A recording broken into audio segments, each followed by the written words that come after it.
Hi there, Jonathan, back once again, and we're on the 2nd of January. This is probably my last day off, as it were, before I start back on to actually doing some work on this funnel rather than just sitting back and hoping for the best. So today is just a quick look at the numbers, but also identifying where the priorities for me are going to be. So firstly, we had a bit of a spectacular day yesterday. After pumping that budget, ads budget a little bit more, we saw sales of 1652, my highest single day ever.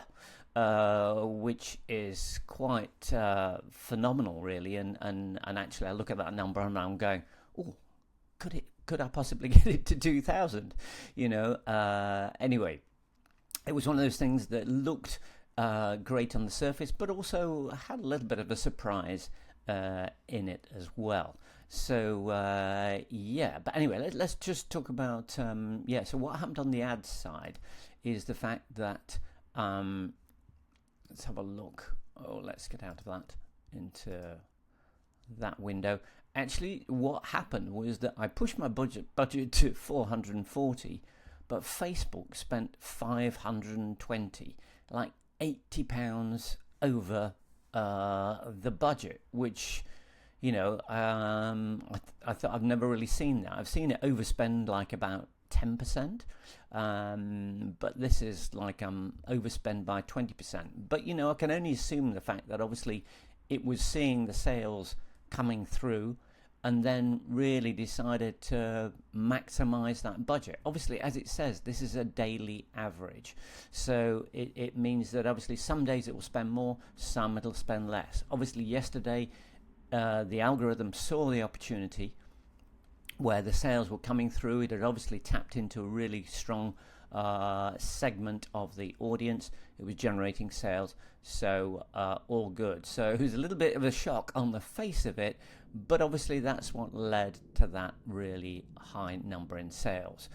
But so where did that end up? So if we spent like say 520 on ads, we've actually spent $700 in a day, which I still find quite sort of scary. The idea of spending $700 in a single day on ads, it's like mental. It's just a sort of number I can't get my head around. But I think that's the thing. You just have to remember the fact that it is actually generating a profit, and it is just a sort of a number, really, at the end of the day. But I feel like I'm a bit of in this bubble that's probably about to burst and go horribly wrong at any moment now. So I think the more you end up spending, I feel like the stakes are in the whole thing seem to be, or I feel like they're sort of going up. So it does mean I've got to keep a close eye on things.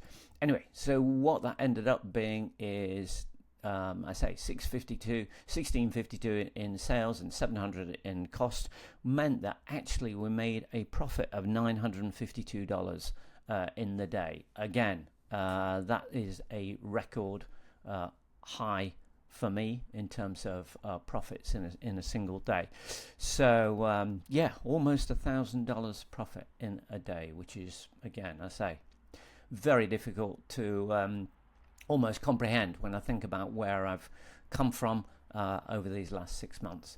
Anyway, that aside, because I'm going to go into all the sort of details and numbers a lot more over the coming few days as we really analyze what's going on. So it's about look at what's been going on in the funnel, and therefore where are some of the priorities. So two areas I'm looking at. One is the ad side, and the other side is obviously the funnel and the conversion. So this is the inside the funnel. You can see this is based over the last 30 days. The average cart value at 42.62. That's been pretty much stable over the last few months. Unlike my secondary beginners funnel that was actually bringing in a much higher average order value, the thing is, it was getting a far lower conversion on the front end. So it is that balance between those two things. You've got to have that initial conversion.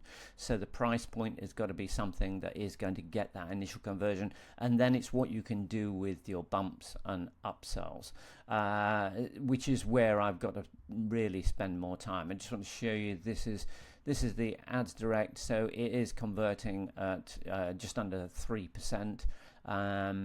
Which is, I think considered a pretty good benchmark on it.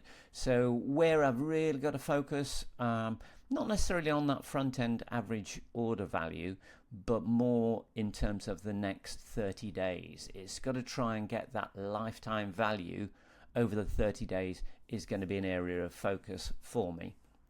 But I'll get more into the details of what we might do to actually improve that as we get more detailed into the numbers. But let's have a look at what's been happening in the ad side. So what I decided to do is have a look across the countries. So I run a worldwide campaign, apart from certain countries that I've removed out where I was getting, I don't know if you've seen in some of the previous videos, Facebook was given me a ton of traffic in Malaysia and Thailand and whatever, but it was never generating any sales.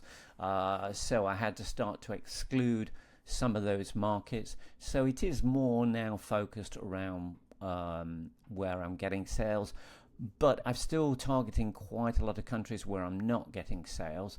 I'm just going to move myself up here so you can see. But the thing is, while the campaign's in this stage, I'm very wary about doing anything in terms of targeting that might then push it back into the learning. The last thing you want to do when you've got a campaign that's running, it's profitable, it's stable, is mess with it. I've done that before in the past and really regretted it. In fact, I've done it multiple times and really regretted it. So yeah, that's something that I really got to be very careful of this time. So if we have a look, these are where most of the market is going. You can see a vast proportion of my budget is going to the US, then the UK, Australia, Canada.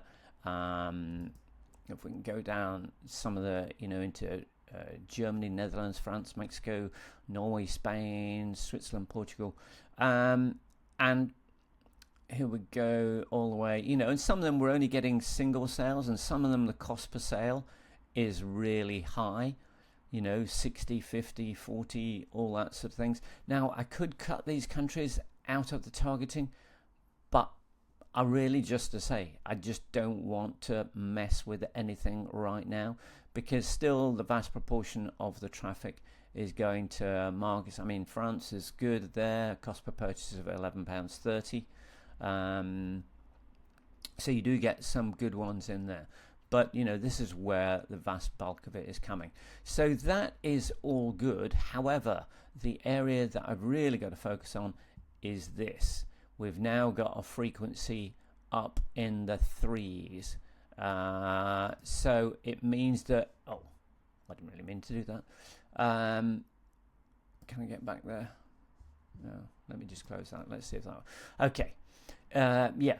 So when I've got the frequency up in the 3s, I know I'm on a little bit of a limited time window, because we're in danger of the ads hitting a bit of creative fatigue, and I want to avoid that if at all possible. So I need to add more creative into that campaign, really as a matter of urgency. So that's where my focus is going to be.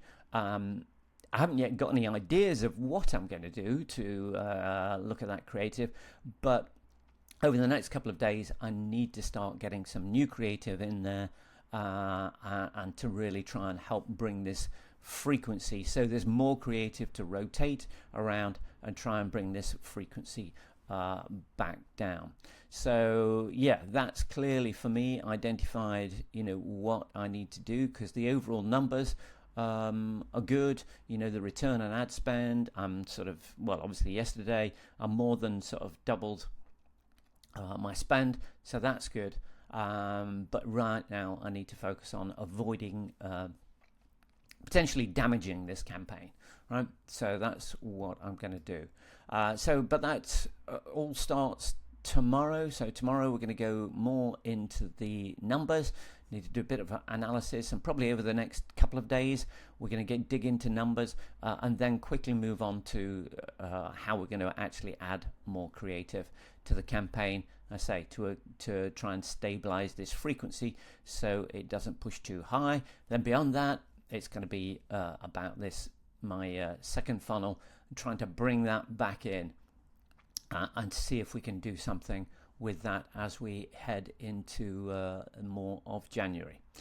Okay, so that's all for today. Where are we at? Today we're at, what was it? It appeared there. $479 so far, and it's 20 past 11 in the morning. So I'm not going to touch the ads budget today because, it spent a lot yesterday, but so it's likely to probably underspend today to rebalance it out. But we'll see whether that happens or not, and I'll catch up with you again tomorrow. Have a good day. See you then. Bye.